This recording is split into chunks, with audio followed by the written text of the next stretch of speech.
कासिद-ए-हिंद TV news channel में आप सभी का खैर मकदम है। आइए नजर डालते हैं आज की अहम खबर पर। आइए नाज़रीन देखें हमारे नुमाइंदे रहमत खान की ये रिपोर्ट। कासिद-ए-हिंद टीवी न्यूज चैनल को लाइक करें, शेयर करें और सब्सक्राइब करना ना भूलें। వాళ్ళు కూడా వాదనలు వినిపించారు. 200 పేజీల కౌంటర్ కూడా గవర్నమెంట్ వైపు నుంచి దాఖలు చేసిన తర్వాత జడ్జి గారు మొత్తం వాదనలు విన్నారు. జడ్జిమెంట్ రిజర్వ్ చేసి పెట్టారు 31 తారీఖున. నేను ఏసీబీని ఏం కోరుతా ఉన్నానంటే, అదేవిధంగా గవర్నమెంట్ ఏం కోరుతా ఉన్నానంటే, జడ్జి గారు రిజర్వ్ చేసి పెట్టిన తర్వాత తీర్పుని మనం వెంటనే తొందరపడి, నేను ఎక్కడికి పోయేది లేదు, ఎక్కడికి తప్పించుకునేది లేదు, తొందరపడి మీరు అనవసరంగా ఎందుకు ఈ హడావుడి చేస్తున్నారని అడిగాను. ప్లస్ ఇప్పుడు నేను అయినప్పటికీ చట్టాన్ని గౌరవించే పౌరుడిగా, రాజ్యాంగాన్ని గౌరవించే పౌరుడిగా వాళ్ళు పిలిచారు కాబట్టి వచ్చాను. వచ్చి నాకు ఒక లెటర్ ఇచ్చారు. ఇన్ఫర్మేషన్ కావాలి, డాక్యుమెంట్స్ కావాలి. ఏం ఇన్ఫర్మేషన్ కావాలి, ఏం డాక్యుమెంట్స్ కావాలో మాకు తెలియదు. అందుకే అడిగాం. అడిగితే ఇప్పుడేమో వాళ్ళు లేటెస్ట్ గా ఏం చెప్తున్నారంటే, మీరు ఒక్కరే రావాలి, లాయర్స్ రాకూడదు. ఆల్రెడీ తీర్పే అక్కడ పెండింగ్ ఉన్నది కాబట్టి మా లాయర్స్ తో వస్తే మీకేం ఇబ్బంది అని అడిగితే సమాచారం ఇవ్వడం లేదు. దాంతోపాటు ఇంకా ఏమంటున్నారంటే, మీరు ఒక్కరే రావాలి. నాకు ఒక్కరే రావడానికి ఇబ్బంది లేదు, కానీ ఒక పౌరుడిగా నా ప్రాథమిక హక్కులకు కూడా భంగం వాటిల్లకుండా చూసుకోవాల్సిన బాధ్యత నా మీద ఉంటుంది. అందుకే పోలీస్ అధికారులను అడిగాను, ఎక్కడైనా లిఖితపూర్వకంగా ఉందా నా లాయర్ రాకూడదని, దయచేసి ఉంటే ఇవ్వండి అన్నాను. సో వారు సంప్రదిస్తున్నారు. నేను ఇక్కడ కేవలం ఇవాళ ఏసీబీ ఆఫీస్కి వచ్చాను. మీకు ఏం ఇన్ఫర్మేషన్ కావాలి? ఇప్పుడు నన్ను వాళ్ళు అడుగుతున్న ఇన్ఫర్మేషన్ మొత్తం గవర్నమెంట్ దగ్గరే ఉంది. నేను తీసుకున్న నిర్ణయం ఏదన్నా ఉంటే అది మినిస్టర్ గా తీసుకున్నాను, గవర్నమెంట్ గా తీసుకున్నాను.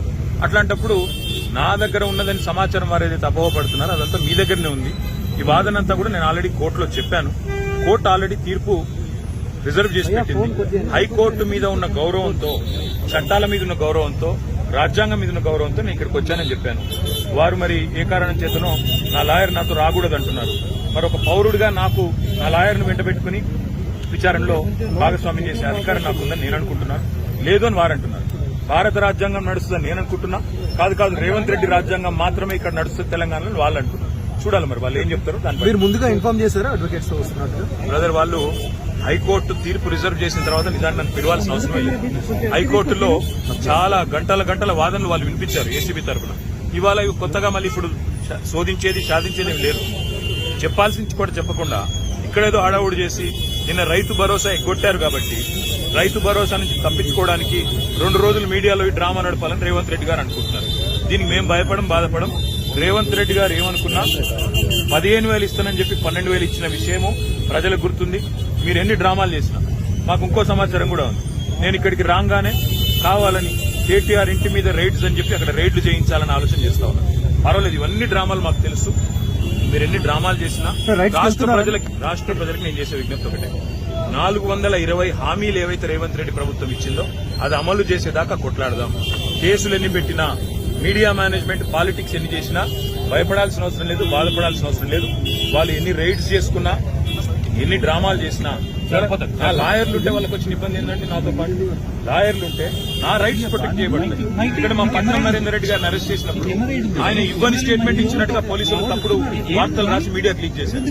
అట్లా కాకుండా నా రైట్స్ నేను ప్రొటెక్ట్ చేసుకోవాలి, లాయర్ ఉండాలని కోరుతున్నాను. వాళ్ళకి వచ్చిన ఇబ్బంది ఏంటంటే, సార్ ఇప్పుడు ఈ స్థాయిలో ఆంక్షలు పెట్టారు, మీరు నేరుగా విచారణకు అటెండ్ అవుతున్నారు. వాళ్ళు చెప్పిన చెప్తున్నా బ్రదర్, నేను ఆంక్షలు నరేందర్ రెడ్డి గారు ఇవ్వని స్టేట్మెంట్ ఇచ్చినట్టుగా తప్పుడు స్టేట్మెంట్లు రికార్డ్ చేసింది పోలీసు వాళ్ళు.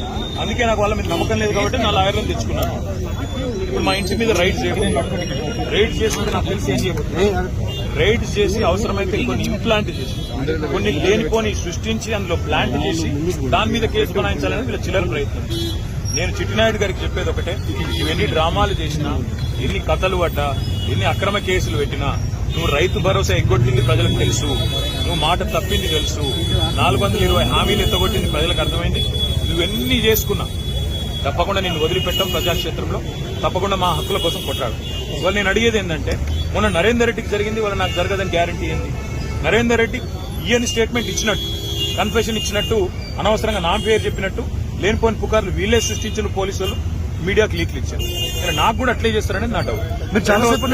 రెండవది ఇవాళ నేను మళ్ళీ చెప్తున్నా, నేను ఇక్కడ రాగానే నా ఇంటి మీద రైడ్ చేయాలని చెప్పి వాళ్ళు ప్లాన్ చేసుకున్నారు. తప్పకుండా నా ఇంటి మీద రైడ్ చేస్తే కూడా అన్లయమని ఇరికిచ్చి రేవంత్ రెడ్డి గారు ఇచ్చిన 2 చిట్టీలు, అవసరమైతే ఇంకో 2 ఏమైనా సృష్టించి అని ఇరికిచ్చి కావాలని బదనాం చేయాలన్న చిల్లర ప్రయత్నం వాళ్ళు చేస్తున్నారు. నా హక్కుల కోసం తప్పకుండా నేను కొట్లాడతాను. న్యాయవాదుల సమక్షంలో ఎంక్వైరీ చేయాలని కోరుతున్నాను. తప్పే చాలా సేపటి నుంచి వెయిట్ చేస్తున్నారు, ఇంకెంతసేపు వెయిట్ చేస్తారు, ఏమని చెప్తున్నారు? 5 నిమిషాలు చూసిన తర్వాత ఇక మరి పోలీసులు సహకరించకపోతే నా దారి నేను అంటే ఇప్పటివరకు అయితే ఏం చెప్పట్లేదు. పోలీసు వాళ్ళు మరి లిఖితపూర్వకంగా ఏం చేయట్లేదు, కానీ వాళ్ళు ఫోన్లు వాళ్ళు ఏదో మాట్లాడుతున్నారు. పైకి రేవంత్ రెడ్డికి మాట్లాడుతున్నారో మరి ఇంకా డీజీపీకి మాట్లాడుతున్నారో ఎవరికి మాట్లాడుతున్నారో తెలియదు. వాళ్ళు ఏం చెప్తారో దాన్ని బట్టి నా తదుపరి. సార్ ఇప్పుడు అడ్వకేట్స్ అనుమతి లేదు అనేది అయితే నిబంధన లేదు కదా సార్? అడ్వకేట్స్ అనుమతి లేదు అనేది తప్పు. మొన్న పట్నం నరేందర్ రెడ్డి మీద ఏ కుట్ర అయితే వీళ్ళు చేసిండ్రో, ఆయన ఈయని స్టేట్మెంట్ ఇచ్చినట్టు పోలీసు వాళ్ళు ఏదైతే దొంగ స్టేట్మెంట్ సృష్టించి ఆయనను నన్ను బద్నాం చేసే ప్రయత్నం చేసిండ్రో అది జరగకూడదన్నదే నా తాపత్రయం. అందుకే లాయర్ ఉండాలని నేను కోరుతున్నాను. లాయర్ ఉంటే వాళ్ళకి అభ్యంతరం ఏందో నాకు అర్థమైతే లేదు. ఏమైనా కానూన్ ఉందా చూపెట్టు, కాగితం చూపెట్టు, కాగితం చూపెట్టు. సార్ మీరు క్వశ్చన్ చేస్తే ఏం చెప్తున్నారు సార్? అడ్వకేట్స్ తీసుకొని వెళ్తాను కానీ మా ఇష్టం. ఇది ఇక్కడ భారత రాజ్యాంగం లేదు, అంబేద్కర్ రాసిన రాజ్యాంగం లేదు, అనుమల రేవంత్ రెడ్డి రాసిన రాజ్యాంగం ఉంది. మా ఇష్టం, మా జాగిర్ అంటారు. ఏం చేయాలి? సార్ ఉద్దేశపూర్వకంగానే మిమ్మల్ని ఇక్కడ డైవర్ట్ చేసి ఇంటి వైపు రైడ్కి వెళ్ళారు. ఇంటి మీద ఇప్పుడు రైడ్కి వెళ్ళడానికి ప్రయత్నం చేస్తున్నారు. వాళ్ళు రైడ్ చేసి కూడా మన ప్లాంట్ చేస్తారని నా అనుమానము. తప్పకుండా చట్టపరంగా న్యాయపరంగానే పర్లేదు. ఆల్రెడీ తీర్పు రిజర్వ్ అయ్యింది. అయినా ఈ డ్రామా చేయాల్సిన అవసరం ఏంటో పోలీసులకి తెలుసు. ఈవెన్ ఫామ్ హౌస్ కేసులో కూడా ఇంటి దగ్గరకు వచ్చి ఎలాంటి అనుమతులు లేకుండా దగ్గరికి వచ్చి డ్రామా చేసి అక్కడ ప్లాంట్ చేసి రేవంత్ రెడ్డి ఇచ్చిన కొన్ని ఆడ పత్రాలు పెట్టి లేదా ఇంకోటి పెట్టి కేసులు పెట్టి ఇరికేయాలన్నది వాళ్ళ తాపత్రయం.